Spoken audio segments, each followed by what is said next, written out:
یہ واقعہ عباسی دور میں دمشق کے ایک عالم دین شیخ عبدالرحمن بن احمد کے ساتھ پیش آیا، جو اپنی عبادات، زہد اور علم کی وجہ سے مشہور تھے۔ وہ اکثر جامع عمومی میں درس دیتے اور لوگ دور دور سے ان کے علم سے فیض پانے آتے۔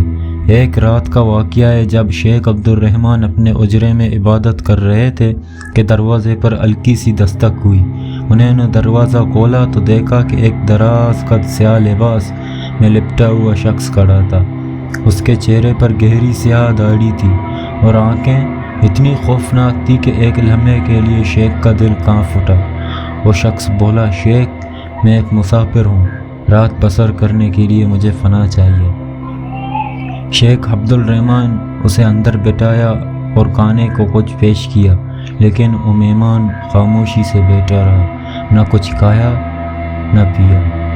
رات گہری ہونے لگی۔ شیخ نے دیکھا کہ وہ شخص مسلسل دیوار کو گھور رہا تھا، جیسے وہاں کچھ ہو۔ پھر اچانک وہ آہستہ آہستہ سرگوشیوں میں کچھ پڑھنے لگا۔ اس کی آواز سن کر شیخ کے جسم میں جھرجھری دوڑ گئی، کیونکہ وہ کسی ایسی زبان میں بول رہا تھا جو انہوں نے کبھی نہ سنی تھی۔ شیخ نے ہمت کر کے پوچھا، تم کون ہو؟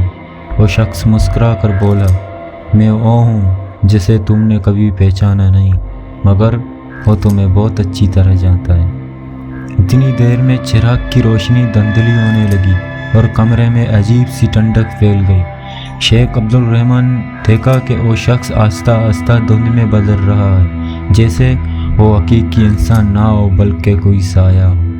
اچانک وہ بولا، شیخ، جب تم سو جاؤ گے تو میں تمہاری روح کا حساب لینے آؤں گا۔ یہ سنتے ہی شیخ کا دل کانپنے لگا اور انہوں نے بلند آواز میں کلمہ طیبہ پڑھا۔ جیسے ہی انہوں نے اللہ کا نام لیا، وہ شخص ایک زوردار چیخ مار کر ہوا میں تحلیل ہو گیا۔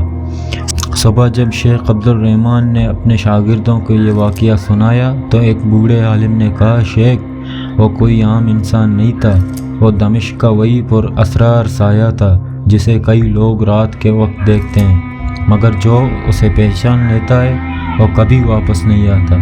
یہ سن کر شیخ عبدالرحمن کی آنکھوں میں خوف کی ایک لہر دوڑ پڑی، کیونکہ اگر وہ رات کو سو جاتے تو شاید وہ کبھی بیدار نہ ہوتے۔ سبسکرائب